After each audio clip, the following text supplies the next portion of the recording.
Episode Heresy just launched in Destiny 2, and let me tell you, it is easy to get confused. The Dreadnaught is large and very easy to get lost in, especially if you've never been in there before. The new in-game activity can be tricky and can take a really long time if you don't know what you're doing. Eris Morn's apartment is a hot mess, and what in the F is the Tome of Want? All of these questions and more answered in today's episode of I Can't Believe Destiny 3 Still Isn't a Thing. Why don't we start with the Dreadnaught, which is both our new explorable location and episode activity kind of rolled into one thing. Because it's so easy to wander off in the Dreadnaught looking for secrets and hidden chests and whatnot, let me give you the TLDR on how to both navigate through the Dreadnaught and complete the Nether activity in a smooth fashion. You're going to start off in one of 4 areas on the Dreadnaught, either the Trenchway, the Founts, the Hall of Souls, or the Mausoleum. You can know what part of the Dreadnaught you're on by taking out your ghost and just reading your current location in the bottom left corner. No matter where you are though, the way to advance to the next part of the Dreadnaught goes as follows. You basically have to complete 3 mini encounters which are unique to the area that you're in. Depending on where you are in the Dreadnaught, this text on your HUD could read something like release taken energy, or destroy weapon systems, or disrupt aversion ritual. But no matter what the text says, the TLDR is complete 3 mini encounters in that area. More on those in a minute, but when you've finished 3 mini encounters, you'll then have a mini boss fight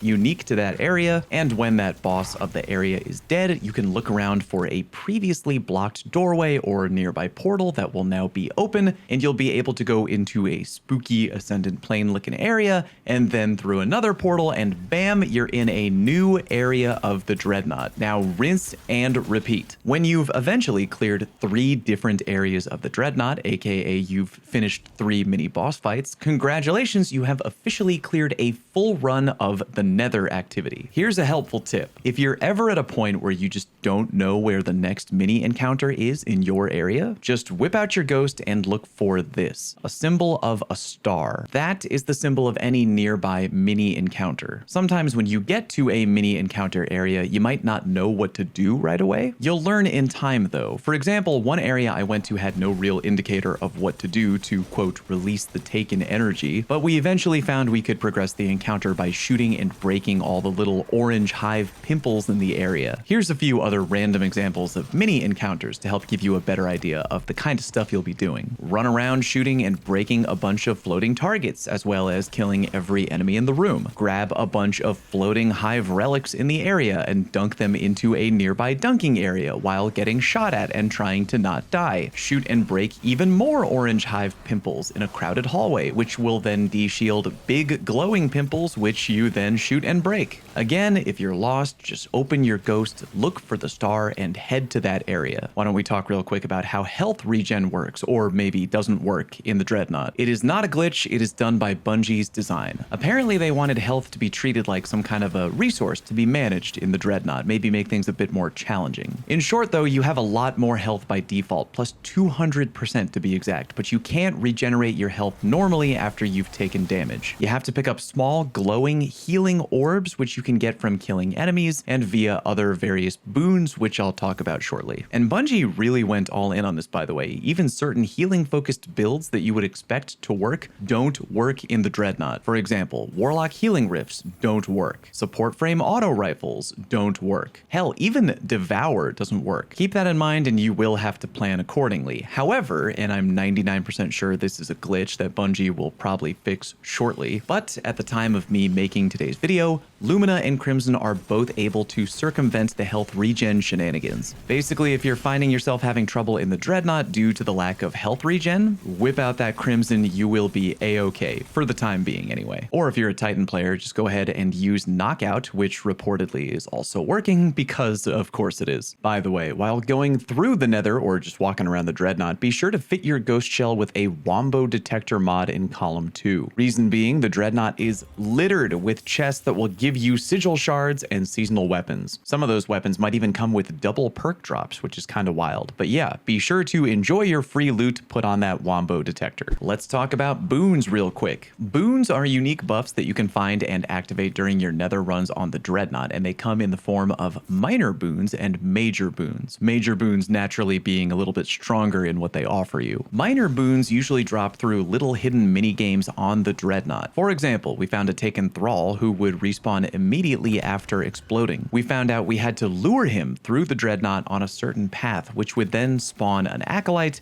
and then later would spawn a Knight. Killing the Knight completed that little mini game, and then he dropped a minor boon when he died. Another time we found and activated 3 different glowing plates, which then spawned a Taken mini boss. When we killed him, he then dropped a minor boon. Other time we followed a little Toland light ball around the area until he finally led us to a minor boon. Apparently you can also get them from opening certain chests on the Dreadnaught or even shooting those little glowing jars, which by the way can also contain healing orbs if you're low on health. Major boons are usually dropped after killing the boss of the area. When you earn a major boon, the game will present you with 3 options and you can pick one of the 3, so choose wisely. I believe you can also get a major boon from completing one of the 3 mini encounters in any given area on the Dreadnaught, but don't hard quote me on that. I'll say right now I'm like 90% sure that's how it works. If you're in the middle of a Nether run and you want to double check what boons you currently have active, simply walk up to that big Taken energy looking totem thing that spawns behind your 3 major boon options and activate that big totem. It'll show you everything you got right there. You should keep in mind, by the way, that boons are only active for your current playthrough of the Nether, meaning if you beat the Nether activity completely and go back to orbit, or even if you get disconnected and have to rejoin your fire team, all of your boons will be completely reset. They are temporary. They are only active for your current run of the Nether. Moving on, real quick, why don't we talk about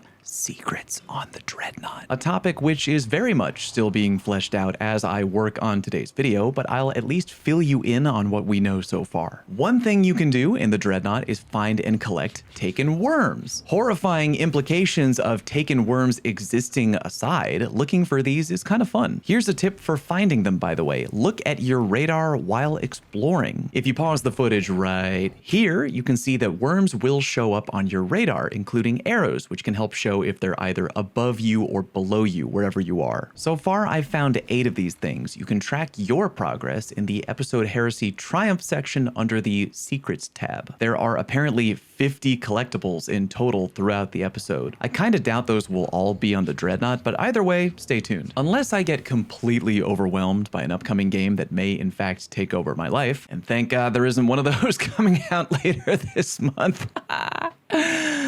Oh boy, I plan on eventually making a video that will cover the location of all 50. Fingers crossed for that one, boys. Also, in the Triumph section, there are just flat out secrets hidden throughout the Dreadnaught. Here's an example of that. In the Dreadnaught, we approached a random Taken blob along a wall, and on our HUD, we saw text that said, "Something strange is near." We activated 3 glowing plates nearby, a Taken boss spawned in, we murdered him, and got text that read, "A secret of the Dreadnaught has been found." Important to note, by the way, you can apparently get progress on that secret triumph by doing the same secrets over and over. That same secret boss fight I just showed you. Well, later we were in the Dreadnaught again. My teammate went over and repeated the fight. I checked my secret tab, which showed I had 10 secrets found. I went over and looted the chests that dropped from killing the ogre. And even though I didn't participate in the ogre fight at all that second time, looting the chest was enough to bump me up from 10 to 11 secrets found. TLDR, don't be shy about repeating secret events like that when you find them, because they all count to your Triumph progress. Another secret I don't fully understand, but can at least share, a very odd looking hidden room with a lot of chests. In the mausoleum area of the Dreadnaught, one of us found a side door to a room that I believe had a shrieker in it, and when we killed it, it opened a portal to an odd area. 7 loot chests just randomly surrounding a hive statue. We found that one person in the fire team could commune with the statue and sacrifice a portion of their health, which allowed them the ability to open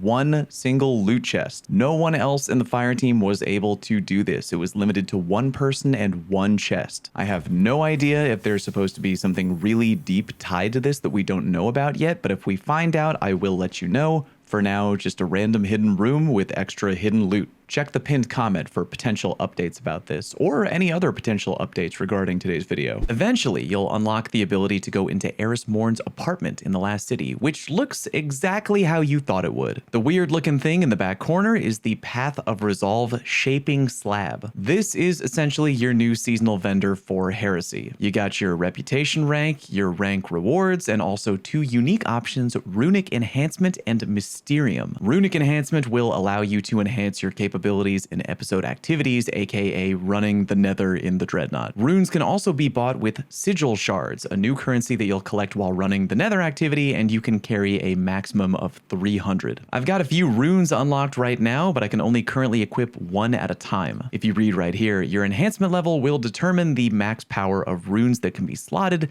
and will increase with every 2 reputation ranks that are earned. Translation, get more reputation rank and you can slot more runes, so I gotta get to grinding. One nice thing about these, you can actually change them mid-nether run. Just look for this, a glowing green skull in whatever area you're in the Dreadnaught. Walk right up, activate it, and change your runes around if you want. You don't gotta keep going back to the apartment. The Mysterium option lets you permanently enhance your capabilities in the Dreadnaught. If you hover over one of these scroll options, it may tell you gather instances of this minor boon in the Nether. In short, you can only get these when you've gotten that boon in the Nether activity a bunch of times. See right here, I have the stack increase orb collector scroll unlocked because I just got a bunch of orb collector boons when running the Nether, so that option became available to me. Now I get an extra stack when I do future runs of the Nether and happen to come across an orb collector boon. Other than Sigil Shards, which I already mentioned, there's a few more new currencies, so why don't we go through each one real quick and talk about what they do. Metastasized Essentia is found within the Dreadnaught. You can basically walk up and pick them like weird outer space flowers. Annoyingly though, when you first pick them up on the Dreadnaught though, it comes in the form of fleeting metastasized Essentia. Basically, you have to fully complete the Nether run you're in for your fleeting Essentia to turn into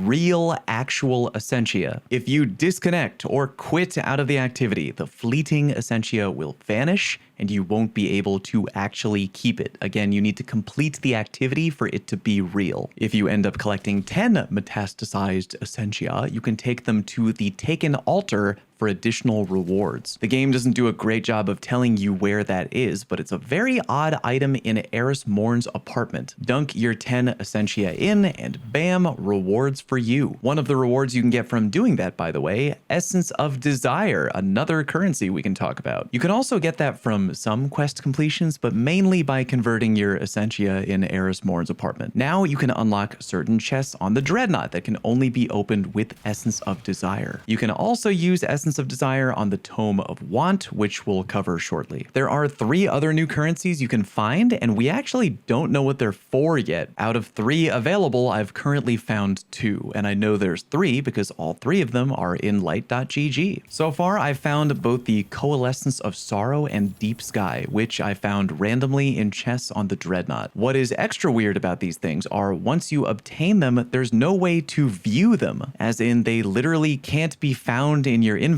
even after you pick them up. On top of that, I know of no other way to find them on your Guardian or in Eris Morn's apartment, anywhere. I have a sneaking suspicion they have something to do with the new exotic SMG, but I can't say for sure though because nobody has that weapon yet. Whatever they're for, I'll be sure to let you know in time. All right, why don't we talk about the Tome of Want real quick, aka our new accessory in Heresy, which offers rich rewards divulged at the cost of one's own sanity, much like being a member of Drake's entourage. In short, the Tome of Want is the new tonic system, and it'll help you both enhance certain perks on your artifact and help you get additional loot. Look at the ritual rites area to get started. Here I have a blue scripture in the first slot for episodic weapons. If I wanted to, I could go to the final box over here on the right and begin the ritual at the cost of 2 Essence of Desire, a currency that we already went over. After beginning the ritual, aka by spending 2 Essence of Desire, all you have to do now is go out and complete activities, defeat powerful combatants in episode activities, aka in the Nether, and defeat other guardians, and you will get guaranteed progress. Build progress, get your rewards, and as the tome tells you, you will get 3 rewards at the end of the ritual. Really is that easy, or at the very least, way easier than tonics. There are also specific weapon-focused scriptures you can insert, but I can't put them in at the moment. I need to purchase more rewards acquired through the Ritual of Desire, aka using the tome more. Eventually, you may find an amorphous scripture of ultimate power. I found that one randomly out in a chest while exploring the Nether. This is basically the Heresy version of an exotic tonic. You can slap that into the ritual to potentially get an Ascendant Alloy, Shard, or exotic engram. Final thing to talk about right now are fragile mods. You can find these randomly in chests during the Nether activity, and these are really just mods that can only be active during episode Heresy. I've got a few right now, and each of them makes it more likely for me to find certain boons when I'm playing the Nether. You can insert them into your ghost one at a time, and yeah, that's about it. Reminder that I will be doing the contest dungeon on Friday live, and then trying to make a guide on how to beat the dungeon immediately afterwards. Swing by the stream that day to earn some unique emblems that you can only get for watching people stream the dungeon. More Heresy content on the way. Let me know down in the comment section what you want from me content-wise. Thank you very much for watching. Peace.